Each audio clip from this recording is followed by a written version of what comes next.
మీ మోకాల నొప్పులకు ఎటువంటి సర్జరీ లేకుండా ఎపియాన్ పెయిన్ క్లినిక్ అందిస్తున్న అత్యాధునిక చికిత్స.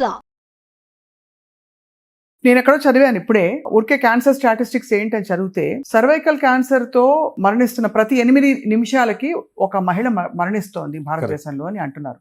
అంత చేటుందా సార్? ఎస్ అండి. అంటే ఒకటి, ఇప్పుడు ఆడవాళ్ళలో మోస్ట్ కామన్ క్యాన్సర్ మనం చూస్తే రొమ్ము cancer number 1, number 2 cervical cancer. అంటే ఈ విషయంకి వచ్చేటప్పటికి కొంచెం బాధ, ఎందుకు అంటే ఇది నివారించదగ జబ్బే.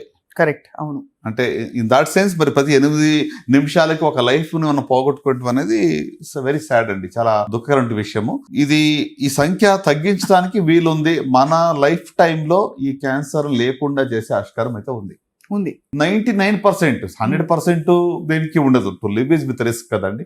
సో బట్ ఖచ్చితంగా అంటే ఒక వ్యాక్సిన్ ద్వారా జబ్బు లేకుండా చూసే ఆస్కారం ఉంది. ఒక క్యాన్సర్ నివారించవచ్చు. అది హెచ్పివి వ్యాక్సిన్. అంటే ఇది ప్రజలకు తెలుసు, కానీ ద సాడ్ పార్ట్ ఏంటంటే ఓవరాల్ లో ఈ యొక్క వ్యాక్సిన్ టేకప్ 5% కూడా లేదు. అది ఎందుకంటే మన దాకా రాదని ఇప్పటికే అనుకుంటారు, కానీ మన దాకా మన చుట్టూ వచ్చేసింది. అంటే గ్రామీణ ప్రాంతాల్లోనే అనుకుంటాం, కానీ అర్బన్ వాళ్ళు కూడా వ్యాక్సినేషన్ పెద్దగా తీసుకోరు. అండ్ ఈ క్యాన్సర్ కొంచెం ఇటీవల సంఖ్య తగ్గింది కంపేర్ టు నేను initial faces Nizamabad every week వెళ్ళేటప్పుడు మన నెలకు అట్లీస్ట్ ఒక 5 నుంచి 10 సర్జరీస్ చేసేవాడిని. ఇప్పుడు ఆ సంఖ్య తగ్గింది. సో ఓవరాల్ హైజీన్ పెరగటము, లైఫ్ స్టైల్ ఇంప్రూవ్ అవటము, ఓవరాల్ లివింగ్ కండిషన్ పెరగటం వల్ల ఈ యొక్క సంఖ్య అనేది తగ్గుతూ వచ్చింది. బట్ స్టిల్ గ్లోబల్ గా మనం చూస్తుంటే ఒక 35 to 40% సర్వైకల్ క్యాన్సర్స్ ఏషియా నుంచి, ప్రత్యేకంగా ఇండియా నుంచి వస్తుంది. సో కనుక దీన్ని నివారించవలసిందే, దాని గురించి మనం యాక్షన్ తీసుకోవాలని నేను చెప్తా ఉంటాను. సార్ ఇప్పుడే సర్జరీ చేసి బయటకు వచ్చారు sir.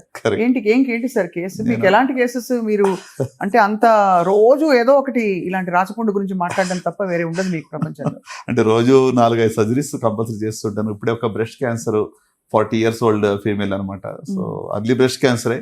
So breast conserving surgery అని చెప్పి ఒక లంప్ వరకు తీసి ఆర్మ్ పిట్ లో లింఫ్ నోడ్స్ క్లియరెన్స్ పూర్తిగా చేయకుండా ఒక సెంటినల్ నోడ్ బయాప్సీ అని చేస్తాం కొత్త టెక్నాలజీ ద్వారా. అంటే లింఫ్ నోడ్స్ లో జబ్బు ఉందా లేదా అని ఒక డై ఇచ్చి చూస్తాం అనమాట. సో అది చేసి అది ఫ్రోజన్ సెక్షన్ పంపిస్తాం. అంటే డ్యూరింగ్ ద సర్జరీ ఆ యొక్క లింఫ్ నోడ్ టెస్టింగ్ పంపిస్తాం పెథాలజీకి. సో ఆ టెస్ట్ లో నెగిటివ్ వస్తే లింఫ్ నోడ్ క్లియరెన్స్ అవసరం లేదు. ఇప్పుడు ఈ మహిళ 40 years అని చెప్పారు కదా, ఎందుకు వచ్చింది ఆవిడ క్యాన్సర్ అని ఎలా చెప్తారు సార్? అంటే చెప్పగలుగుతాం, ఆవిడ సడన్ గా వచ్చి ఉంటుంది మీ దగ్గరికి, సింప్టమ్స్ తో వచ్చారా? తను బ్రెస్ట్ లంప్ తోనే వచ్చింది. అంటే ఇప్పుడు లంప్ లేకుండా రావాలంటే స్క్రీనింగ్ తప్ప వేరే మార్గం లేదు. మనకు లంప్ ఉన్నా కూడా నిర్లక్ష్యం చేసి ఇంకా చాలా పెద్దగా అయ్యాక లేట్ స్టేజ్ లో మన దగ్గరికి వస్తా ఉన్నారు. సో అన్ఫార్చునేట్ గా అంటే ఎందుకు క్యాన్సర్ లో మీరు ఇందాక ఒక మాట చక్కగా చెప్పారంటే అంతా బాగుంది అనుకుంటున్నారు, సడన్ గా జబ్బు వచ్చింది అన్నట్టుగా వచ్చి చూపించుకుంటున్నారు. దానికి కారణం ఏంటంటే చాలా వరకు క్యాన్సర్ లో ముందుగా ఎర్లీగా సిమ్టమ్స్ ఉండవు, ఎర్లీ ఫేజ్ లో సిమ్టమ్స్ ఉండవు. సో సిమ్టమ్స్ వచ్చేటప్పుడు చాలా సార్లు అడ్వాన్స్ స్టేజ్ లో అయి ఉండొచ్చు. సో అలా చూస్తే ఇప్పుడు మరి మనకి స్క్రీనింగ్ అనేది అందుకే చాలా ఇంపార్టెంట్. స్క్రీనింగ్ ఎవరికి చేస్తాము? సిమ్టమ్స్ లేని వాళ్ళకి. నార్మల్ గా ఉన్నాను, నాకు ఏమి ఇబ్బంది లేదు అనుకున్న వాళ్ళకి చేసే పరీక్ష స్క్రీనింగ్ టెస్ట్లు అంటాం. సో దాంట్లో మరి 40 years అంటే రేర్ కాదండి. 18 years అమ్మాయి కూడా నేను బ్రెస్ట్ క్యాన్సర్ సర్జరీ చేశాను. So any age group it can affect, but age పెరిగే కొంచెం రిస్క్ పెరుగుతుంది. కానీ ఒక ఇంట్రెస్టింగ్ ఫ్యాక్ట్ ఏంటంటే స్వప్న గారు, ఇక్కడ మనకి కంపేర్ టు వెస్టర్న్ వరల్డ్, ఇండియాలో ఒక డెకేడ్ అర్లీగా వస్తుంది బ్రెస్ట్ క్యాన్సర్.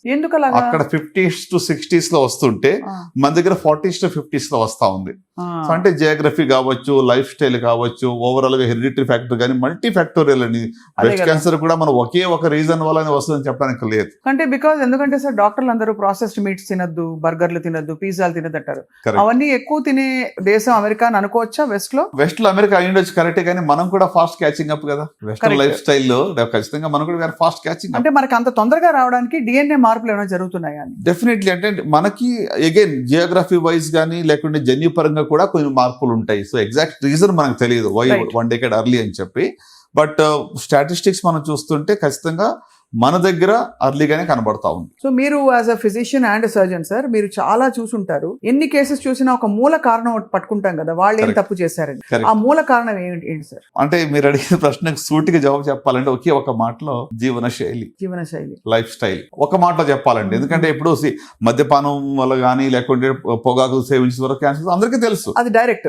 డైరెక్ట్ మనం సినిమా థియేటర్కి వెళ్తే మనం యాడ్స్ చూస్తుంటాము ప్రతి చోట. ఇవన్నీ అంటే అండర్స్టూడ్. తెలియకుండానే మనం బాగుంది అనుకున్న వాళ్ళకి ఎందుకు వస్తుంది ఇటీవల? దీనికి రీజన్ ఏంటి అంటే లైఫ్ స్టైల్ చెప్పచ్చు. ఆ లైఫ్ స్టైల్ ఏం తప్పులు చేస్తారు సార్? బికాస్ చిన్న ఇప్పుడు ఫర్ ఎగ్జాంపుల్ వర్కింగ్ ప్రొఫెషనల్స్ ఉన్నాం, ఏదో సరదాగా వారానికి 2 సార్లు బయట అందరూ తింటారు.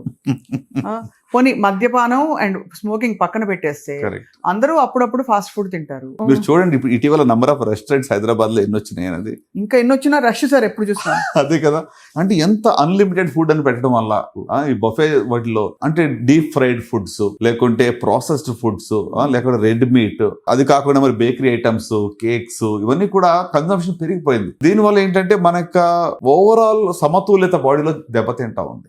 సో ఫుడ్ అనేది ఫండమెంటల్ ఫర్ అవర్ హెల్త్ అండి. అంటే you are what you eat. మనం ఏం తింటాం అది అవుతాం మనం, అంతే కదా.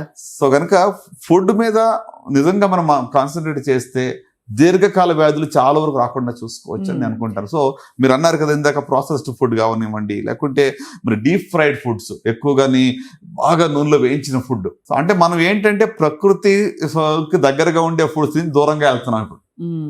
లీఫీ వెజిటబుల్స్ కానివ్వండి, లేకుంటే ఆర్గానిక్ ఫుడ్ కానివ్వండి, లేకపోతే ఎక్కువగా మనం ఏమంటారు ఇప్పుడు వెజిటబుల్స్, ఫర్ ఎగ్జాంపుల్ ఇప్పుడు బ్రోకలీ కానీ, క్యారెట్స్ కానీ, లేకుంటే అలాగే మరి మనం చూస్తే టొమాటోస్, అంటే రెగ్యులర్ మనకి యాంటీ క్యాన్సర్ ప్రాపర్టీ ఉన్న ఫుడ్స్ కన్సంప్షన్ అనేది తగ్గుతా ఉంది, ఫాస్ట్ ఫుడ్స్ పెరుగుతా ఉంది. అసలు దానివల్ల బాగా అసలు అంటే ఎక్కడో అది బ్రేక్ డౌన్ అవుతుంది బాడీ లోపల. బాడీలో ఏంటంటే క్యాన్సర్ ఒకేసారి రాదండి, కొంత టైం పడుతుంది. వేర్ అండ్ టేర్ బాడీలో జరుగుతూ ఉంటుంది. ఎగ్జాంపుల్ అప్పుడు ఆ టైంలో ఇప్పుడు కొన్ని పదార్థాలు ఏం చేస్తాయి, స్టిమ్యులస్ గా పనిచేస్తాయి. ఇప్పుడు మీకు ప్రాసెస్డ్ మీట్ కానివ్వండి, లేకుంటే consumption of deep fried food, ఇవన్నీ ఇందులో ఉన్నటువంటి కార్సినోజెన్స్, రైట్, అవి ఏం చేస్తాయి, స్టిమ్యులేట్ చేస్తాయి. అదే ఫర్ ఎగ్జాంపుల్ బ్రోకలీలో మీరు బ్రోకలీ లేకుంటే టొమాటో లేకుంటే క్యారెట్స్, వీటిలో లేక లీఫీ వెజిటబుల్స్ తీసుకుంటే క్యాన్సర్ ని డీటాక్స్ చేసే కెపాసిటీ ఉంది. బాడీలో కొన్ని ఎంజైమ్స్ ఉంటాయి, క్యాన్సర్ కణాలని చంపేస్తాయి.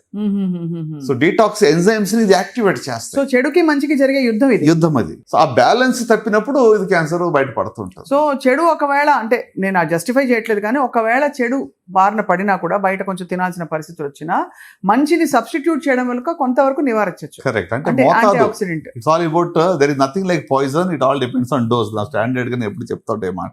అదే ఓకే. సో అంటే ఏది కూడా అతిగా తీసుకుని ఉంటే దానివల్ల అది becomes a poison for us. Sir, మీ హోల్ ఎక్స్పీరియన్స్ లో what has been the worst food that you have seen that is very bad for the body, అయినా కూడా పడి తింటారు? అంటే ఉదాహరణకు నేను ఎగ్జాంపుల్ చెప్తాను. ఇప్పుడు పిజ్జాలు, బర్గర్లు అనేవి ఇప్పుడు నాట్ గుడ్ అని అందరికీ తెలుసు ఇప్పుడు థియరిటికల్. అలా బిర్యానీ ఒకటి ఉంది, అలాగా మనకి బార్బెక్యూలు ఉన్నాయి. అంటే మీ దృష్టిలో అసలు బాడీకి చాలా చేటు చేస్తుంది బాబు, ఎందుకు తింటారు మీరు అనే ఫుడ్స్ ఏంటి? బార్బెక్యూ ఫుడ్స్ ఏదో డీప్ ఫ్రైడ్ చేస్తుంటారు, బ్లాక్ నల్లగా అయిపోయి క్యారీడ్ ఎగ్దమ్. వీటిల్లో క్యాన్సర్ యొక్క లక్షణాలు వచ్చేటువంటి ఉంటాయి. అయితే సార్ ఇప్పుడు అఫ్ కోర్స్ మీరు వాళ్ళ పేషెంట్ కాన్ఫిడెన్షియాలిటీ వల్ల మేము ఎక్కువ డీటెయిల్స్ వాళ్ళ గురించి అడగం. ఇప్పుడు వచ్చిన పేషెంట్ మీరు ఎవరైతే ఆపరేట్ చేశారో నయం అయిపోతుందా సార్ పూర్తిగా? అంటే అర్లీ స్టేజ్ లో ఉంది కాబట్టి యూజువల్ గా సర్జరీ ఎప్పుడు చేస్తాం, బ్రెస్ట్ క్యాన్సర్ లో అర్లీ స్టేజ్ లో ఉన్నప్పుడే చేస్తాం. Stage 1 or at the most stage 2 లో ఉన్నప్పుడు. సో కనుక అర్లీ స్టేజ్ లో ఉంటే క్యాన్సర్ పూర్తిగా నయం చేయవచ్చు. More than 90% of cancers can be cured if in early stage. 100% దేనికి మనం మాట్లాడడం, లెట్ బి ప్రాక్టికల్. అంతే కదా సార్. సో అలాగని చెప్పి ఇప్పుడు మరి అర్లీ స్టేజ్ లో కూడా అందరికి ఒకేలాగా జవాబు బిహేవ్ చేయదు. కొంతమంది అర్లీ స్టేజ్ లో ఉన్నాము మాకేదో రిజల్ట్ బాగా రాదు చెప్పి అడుగుతూ ఉంటారు. ఇప్పుడు యంగ్ పేషెంట్ లో కొంతమందిలో హార్మోన్ రిసెప్టార్స్ అని ఉంటుంది, ఈస్ట్రోజన్ రిసెప్టార్స్, ప్రొజెస్ట్రాన్ రిసెప్టార్స్, తర్వాత హార్టోన్యూ, ఇంకొకటి ఫోర్త్ ఫ్యాక్టర్ K61 అని ఉంటుంది, అంటే ఈ K67. సో ఈ 4 ఫ్యాక్టర్స్ నెగిటివ్ ఉన్న వాళ్ళు, లేకుంటే K60 హై ఇండెక్స్ ఉన్న వాళ్ళలో డిసీజ్ చాలా అగ్రెసివ్ గా బిహేవ్ చేస్తాం. సో వాళ్ళకి మన ట్రీట్మెంట్ కూడా కీమో గానీ ఇమ్యూనోథెరపీ కానీ కూడా అగ్రెసివ్ ఇవ్వాల్సి వస్తుంది. సో అంటే outcomes depends on various factors.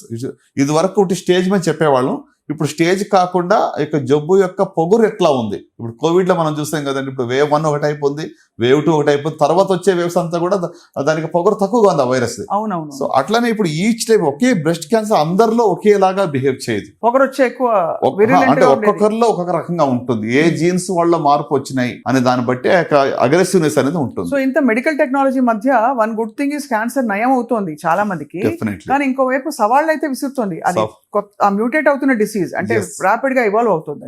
Young patients లో ఎప్పుడు కూడా అగ్రెసివ్ డిసీజ్ అని గుర్తుపెట్టుకోవాలి. యూజువల్ గా యంగ్ పేషెంట్స్ వస్తే అగ్రెసివ్, ఏ క్యాన్సర్ అయినా for that matter, 20s 30s లేక 40s లో ఉంది అంటే అది జన్యుపరంగా ఎక్కువ మార్పు జరిగినట్టు అర్థం. సార్ క్యాన్సర్ అంటే చాలా డెవస్టేట్ అయిపోతారు కదా ఫ్యామిలీస్.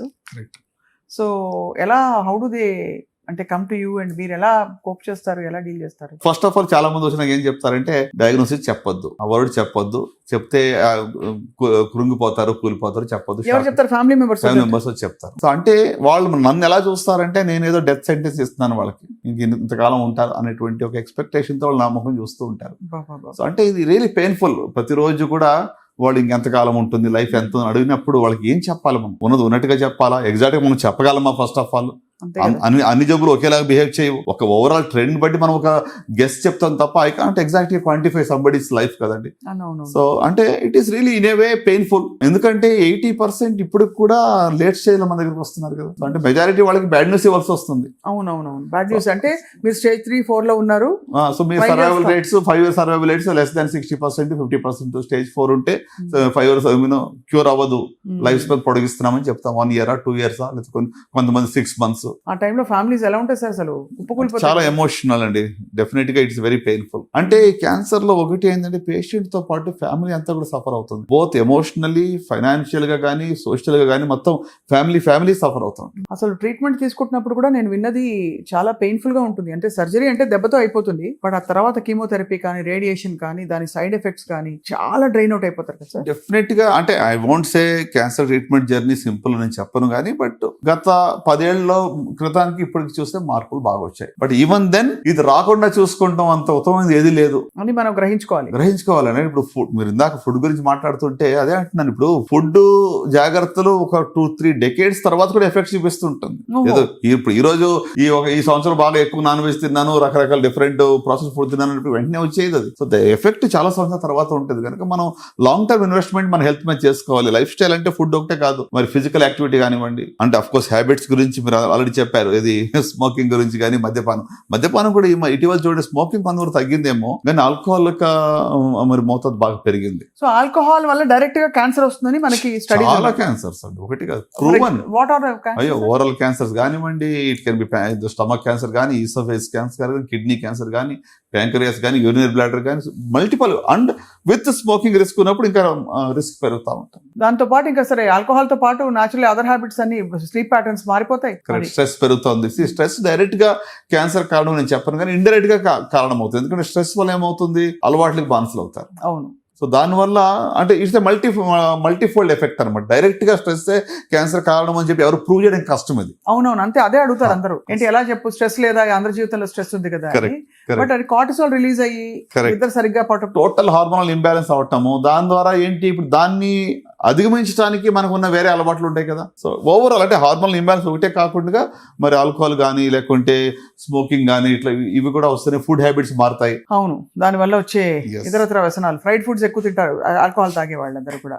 సో ఇదంతా ఒక అంటే ఇది వరకు లేనంతగా ఇప్పుడు ఎంఫసిస్ బాగా ఫుడ్ మీద కనిపిస్తుంది. ఒక చైన్ రియాక్షన్ ఇది. సో అంటే డెఫినెట్ గా మరి సమతుల్యమైన ఆహారము తీసుకోవడం అనేది మనం పిల్లలకు కూడా నేర్పించాలి ఇప్పటి నుంచి. మన పిల్లలకి ఏంటి, కూర్చోగానే బటన్ నొక్కితే వస్తుంది మనకి ఇప్పుడు స్విగ్గీలు, జొమాటోలు. అంటే ఎంత ప్రాసెస్ రెడీ ఫుడ్, లేకుంటే ఇప్పుడు క్యాన్డ్ ఫుడ్ మనం అలవాటు పడిపోయినాం. క్యాన్డ్ ఫుడ్ అలవాటు పడిపోయినాం. సో ప్యాకేజ్డ్ ప్రిజర్వేటివ్స్ వీటన్నిటితో ఉన్న ఫుడ్ కన్నా న్యాచురల్ ఫుడ్ తీసుకోవడం ఎంత మంచిది.